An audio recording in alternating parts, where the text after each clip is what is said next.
Yeah, Rosita to.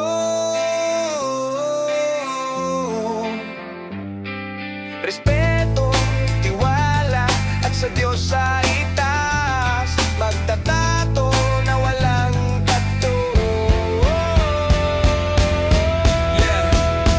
Yeah, sa bawat guhit, puso ang puhunan, larawan ng buhay, kwento iniwan, karayom na malinis, kamay na maingat, obra sa balat, tunay na tapat.